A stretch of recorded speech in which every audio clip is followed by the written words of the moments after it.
Have you ever completed a granny stitch project only to realise that you missed a stitch way back near the start?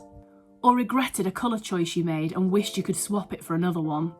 Well, I'm about to show you how you can fix all those problems without having to undo the whole thing and start again. Hi, I'm Elizabeth from Hook and Happy, and a few months ago I tried a new colour palette for my modern mandala mat. I started with a navy blue colour in the mix, and soon after I finished it I realised I hated it. I really didn't want to undo all my hard work, but I also didn't want anything in my home that didn't bring me joy. So I experimented with an innovative way to remove the navy and replace it with another colour, and it worked. My Instagram followers loved it, and since then I've had messages asking for advice about how to use this method on granny stitch crochet items. So here we are. But before I show you how, I want you to know that while this technique is really simple, it is quite fiddly and it does require a certain amount of precision. So you will need patience and courage, because once you start, there's no going back. Also, it is quicker to take out one row or round of your crochet project, especially if it's a large item like a sweater or a blanket. But you cannot rush the process, so make sure you have plenty of time before you start. So do you have the time? Okay, let's get into it.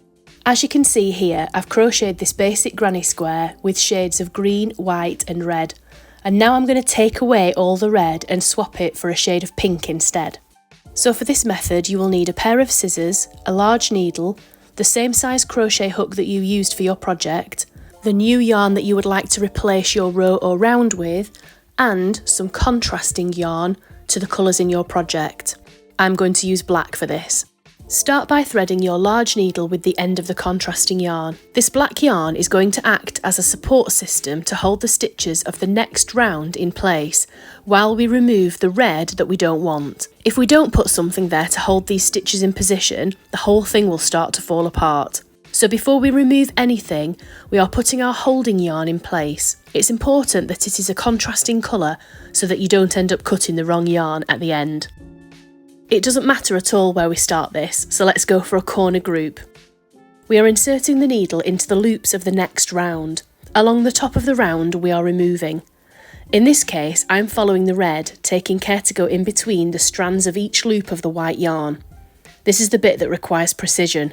Remember me telling you that? This is the bit. Best way to do it is wiggle the needle a little to lift the white yarn away from the red and peep into each side to make sure you have put your needle exactly down the middle, like going through a tunnel. Can you see that here I've missed one strand of yarn out? I need to go back and try that again. That's looking better. Let me just check it from the other side. Yep, that looks good, so we'll pull the thread through now. Now I'm moving along to the next section. I'm going from right to left because I'm right-handed, but if you're left-handed you can easily achieve the same results by going from left to right. It makes no difference. When you are weaving your contrasting yarn through these little tunnels, you can also turn over your granny square to check that your needle has gone through the middle and isn't sticking out the back. Just checking the tunnel from both sides. Oops, looks like I've missed a bit here. Can you see that? That's what you need to watch out for. So we just need to go back and make sure it's lifted away from the red, and then we can pull the holding yarn through again.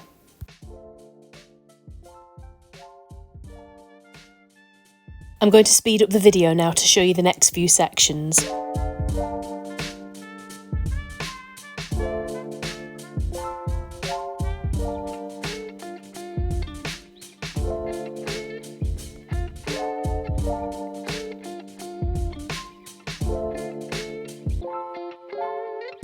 So just keep going like this all the way around until you are back where you started. If you're following along with me, you can pause the video here until you are ready for the next step. Okay, now that I've gone all the way around, I'm going to give the square a little stretch before I knot the two black ends together. I'm going to tie a basic double knot, with the first knot being quite loose, as I don't want to reduce or distort the shape of the square, and an extra knot for good luck. Okay, so now that the holding yarn is in place, we can start to remove whatever we don't want, which in this case is the entire third round. In theory, you could just cut it out, but I prefer to undo it for two reasons. The main one being that if I keep the red yarn as one long strand, I can use it to measure how much of the pink yarn I will need, kind of like a guesstimate. And the second reason is that the less I use the scissors, the less likely I am to cut the wrong bit and ruin the whole thing. If you're lucky enough that you didn't weave your end in yet, then obviously you can skip this step. So do you remember me telling you that it is quite fiddly? Well, this is the fiddly bit, I'm afraid. You just have to persevere and it will come out eventually. I've sped this part of the video up because otherwise it's really boring to watch, but it will take you some time to undo this. If you're struggling to unweave the end, you can just use the scissors to snip it apart. That's what I've just done here, and then I'm just using my fingers to pull it apart, and hopefully you should be able to start to frog it or undo it like you can see I'm doing here. If this happens, it's because you split the yarn when you were crocheting the next round. So I just use the scissors here to snip that little bit of fibre apart, and then it releases it and you can carry on undoing it. So now I've detached all of the red. I've just got a little bit left stuck to this middle piece, which is now separate. And I can get ready to replace that red with the pink. So the next thing I'm going to do is use the red yarn that I've just undone to help me measure how much of the pink I'm going to need.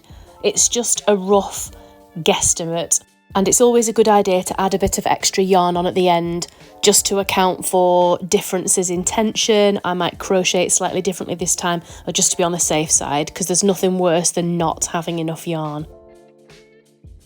So I've got the new yarn and the same crochet hook that I used for the original project. This is really important if you want to keep the stitches a consistent size. And I've got my granny square, which is now in 2 pieces.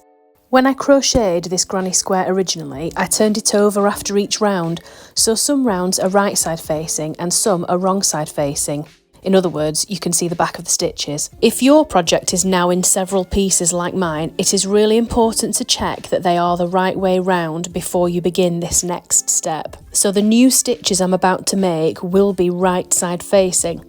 So I need to make sure the centre round is also right side facing, then it can go right, wrong, and so on. Obviously, if the row or round that you are replacing is not the third, then you will need to figure out which way round your pieces go to make sure that it's consistent. If you didn't turn your work after every round, just make sure all your pieces are right side facing. Simple. You can start your next round however you prefer. I'm going to begin in the corner space with a slip stitch to start.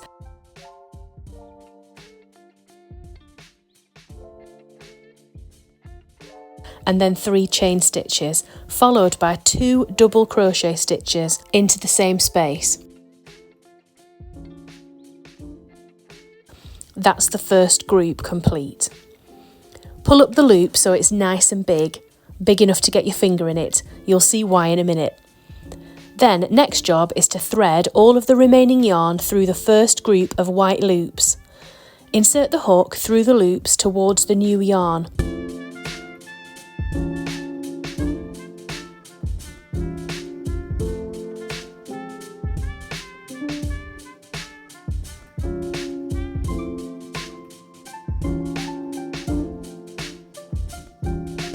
Grab the yarn and pull it through.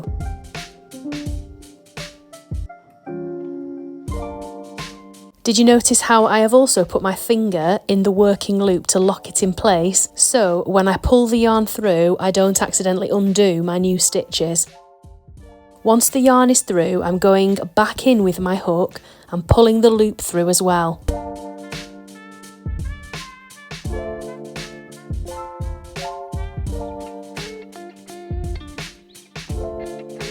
It can be a bit of a fiddly job, as you can see.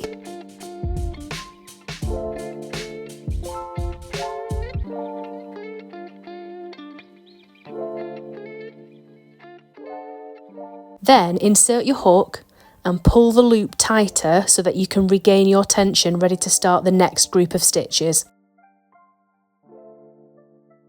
Do remember to keep a close eye on your tension. This first stitch is a bit loose, so I'm going to do that again and tighten the loop up a bit.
I like to put 2 chain stitches in each corner of my granny square. So now I've reached the corner, I'm going to make 2 chain stitches before I pull the yarn through. And this time I'll be pulling it through 2 groups of stitches. So I'm going to attempt going through them both in one go. Remember the precision we needed to put the black holding yarn in place? Well, we definitely need to do the same thing here.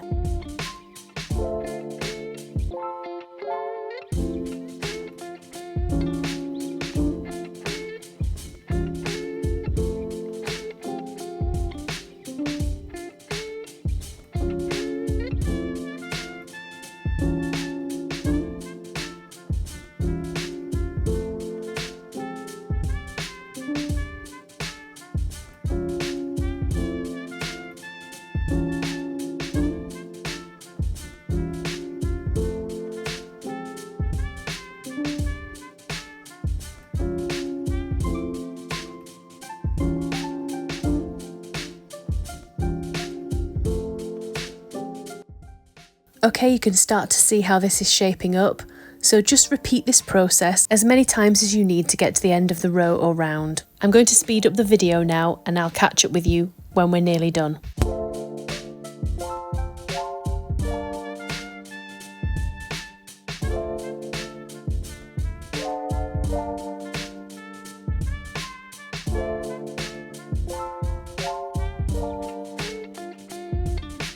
If you're not sure whether you've gone exactly through the middle of the tunnel, one way to check is to count the loops on the hook. There should be 6. More or less, and you know you need to try again.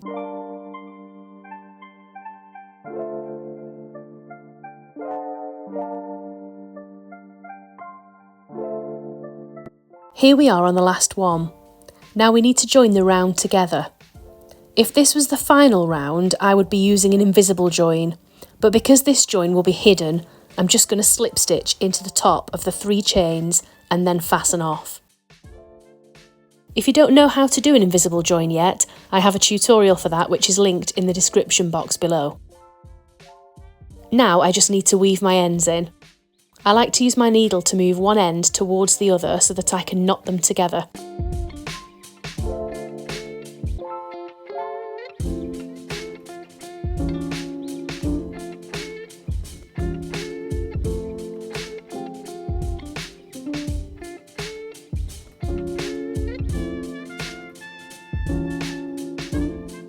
Then I secure the ends by weaving them in 2 or 3 different directions, hiding them underneath the stitches of the next round.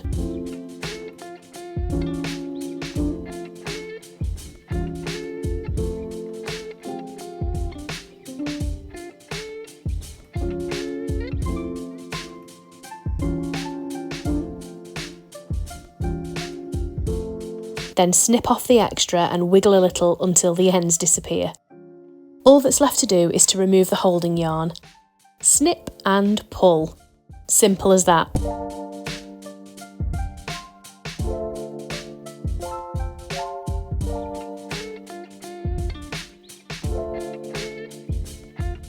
Now I'm going to remove the rest of the red, which will be much easier as it is my final round.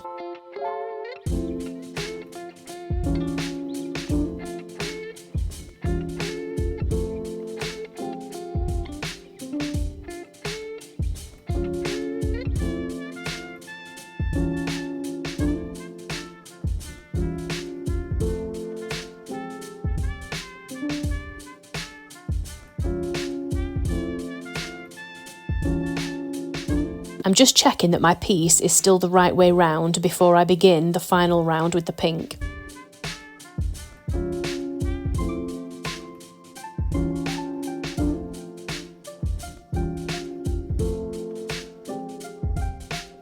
There we go, that is our yarn surgery complete, and it wasn't really as complicated as we thought. And I think it's quite a big transformation from the red to the pink. It gives it a totally different vibe.